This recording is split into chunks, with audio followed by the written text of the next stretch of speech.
If you are struggling through a breakup at the hands of a dismissive avoidant, then you're probably going through one of the most depressing and confusing times in your relationship history. And there's a really good reason for that. Avoidants, especially dismissive avoidants, often leave without giving you the decency of an explanation or any kind of closure. So we're forced to go online to try to figure out what the heck happened. That's when we are told that our avoidant abandoned us because of our low-value clingy behavior. It made them feel uncomfortable and we need to change. We're also told that avoidants have a tendency to always come back, sometimes years later, when they finally realize that we're the only people who ever made them feel comfortable. So basically, avoidants are so comfortable with you, that's why they keep coming back, but make sure that when they do come back, you've changed everything about yourself to fit their comfort, yet they're already so comfortable with you, that's why they're coming back. What? And no one is stopping to address the question that if anxious people are so low value, why do avoidants keep coming back? Hello friends, my name is Maria, and one of the biggest problems I see in the world of anxious and avoidant relationships is anxious people are the only people providing value in relationships, and yet we're the only people who are told that we need to change everything about ourselves in order to achieve the coveted high-value status. This kind of insidious message tragically results in anxious or even secure people, the kind of people who would go out of their way to do loving things to support their partner. They are made to feel stupid for their caring behavior. They become bitter. They might even shut down acts of love completely. Or the worst case scenario, they begin to feel so neglected in dating that they become avoidant themselves. But if you want to learn how I know you've already achieved your high-value dating status, and maybe it's about time that avoidants begin proving themselves to you, then grab a bottle of nail polish and let's talk.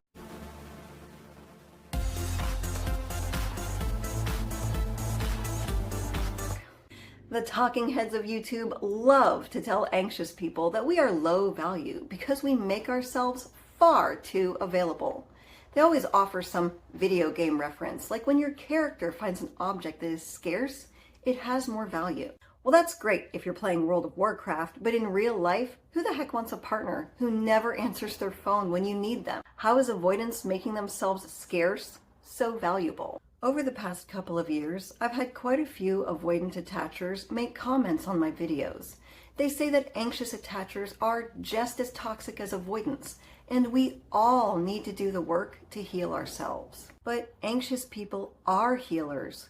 We are the ones doing the research, going online, desperately trying to heal ourselves, help our partners, and fix broken relationships. And it's peculiar why an avoidant would make a comment like that on this channel, a channel where I know anxious people like you are healing because you're clicking on these thumbnails. You are no longer romanticizing avoidance. You are tired of the BS and you're ready to begin moving forward. No one has an easy life. We all need to heal from something. And yeah, there's always room for improvement. The trouble is, it's easy for them to say we should all be doing it, except they aren't doing it. They're not even told to try to do it. You are the ones watching the videos, trying to learn more about attachment styles.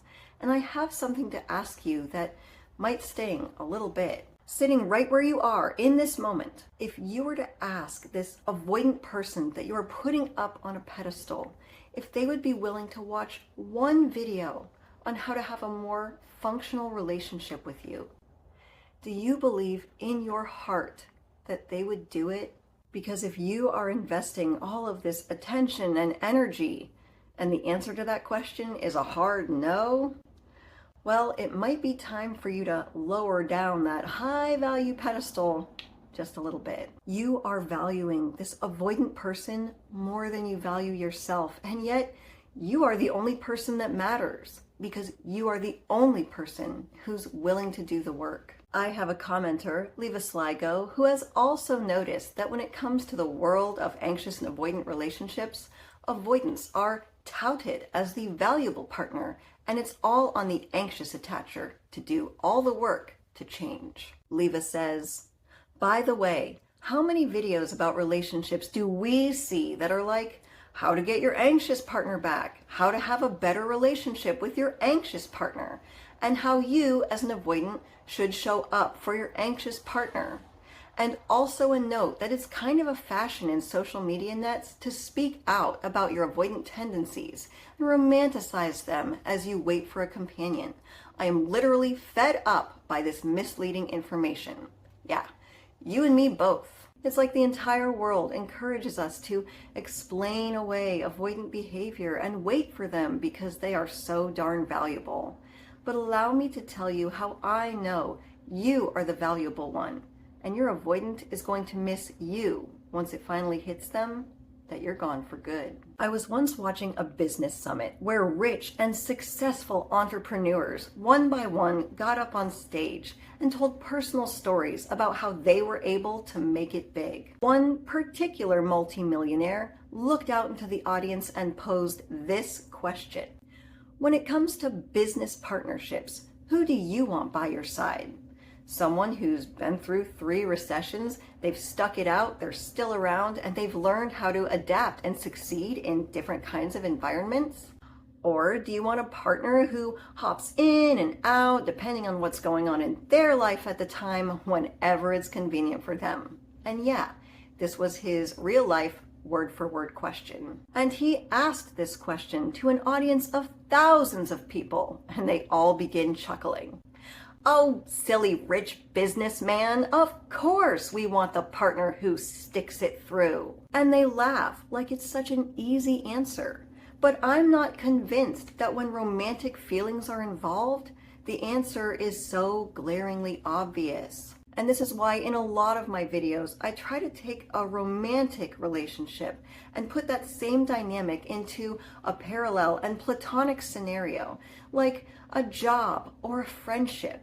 Because when you look at it from that lens, well, the answer seems so simple. It's when romance is involved and emotions are high, we get lost and confused, and trust me, no one is laughing.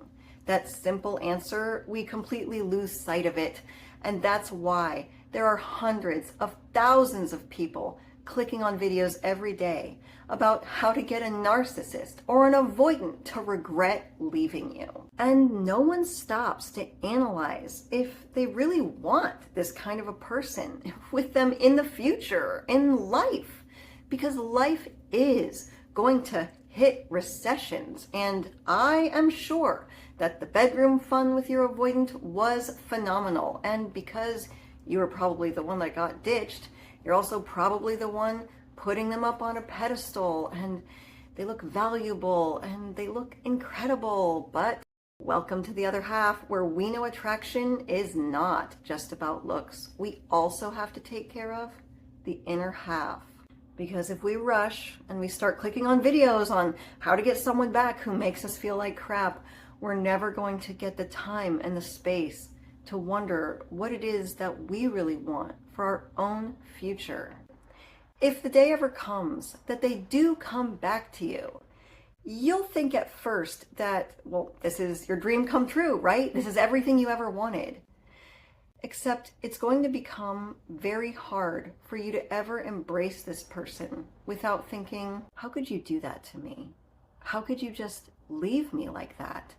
After everything that we went through together, after the things we said to each other, how could you think that anyone else out there or anything else out there was so much better than what we had together? And the relationship crumbles anyway, because it turns out what you really wanted was the person they pretended to be in the very beginning. Someone who was by your side, someone who was telling you that they loved you, not someone who brutally discards you and abandons you because life got a little bit tough. There is no value in that. I have another viewer who shared an excellent quote. Anojo says, "Never let anybody put a value on you because you are not going to like the number they come up with." Exactly. The biggest reason to never allow an avoidant to convince you that you have no value is because they don't have the ability to recognize things like people and relationships that are valuable. They don't get to dictate what is and what is not valuable because they have no idea what that is. Now, some of you out there might say, Maria, you're being too mean. Certainly avoidant people have value. Yeah, I agree with you. They sure do. Because the day you finally decide to ditch them is the day your life gets a whole lot better. Once you close the door on them, it reinforces in your brain that you are the kind of strong person who can do what needs to be done in order to protect yourself, your future, and the future of your children. Try to remember, if you are someone who's planning on having children, your children are your legacy, and you've got to be ruthless when it comes to protecting their happiness and mental health, because they're going to grow up and they're going to choose a partner and they're probably going to have their own children together. What kind of relationships are we fostering for the future of the human race? And I know it sounds grand and perhaps overly dramatic, but think about this overly dramatic relationship you've been having with an avoidant person who I don't think has brought very much positivity into your life. And just so you know, another common theme that very rich and successful people talk about is they say, be very careful of who you choose to walk through life with you.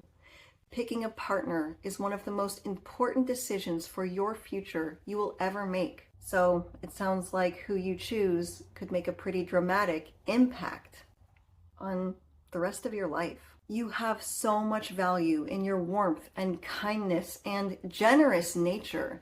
Don't dump all of these things into an ungrateful black hole that's sucking the life force out of you. Because your choices have so much more of a greater impact than simply, I need to stay in this situationship, or I'll have nothing to do on Saturday night. You must look at the bigger picture of life and ask yourself, what is really valuable in the long run? You know, when people take their marriage vows, they stand up and they say, I'll be there with you for better or for worse. And those are nice words to say, but now you have proof that you are the kind of person who is willing to stick it out during the hard times. We have all seen people from every attachment style go through moments where they begin to panic or they experience anxiety, and yet no one is telling them they're too needy or too clingy. You've got to see through this gaslighting, low-value BS. You are not needy. You're not clingy. You're not low value. You are someone who is willing to stick things out. You're marriage material. And if you do ever decide to get married to someone who is excited to see you across the aisle, don't forget to send me an invitation. I'll save the date. My name is Maria Adriana. You did not have to live my life, but I certainly hope you can learn something from it. As always, thank you for visiting The Other Half.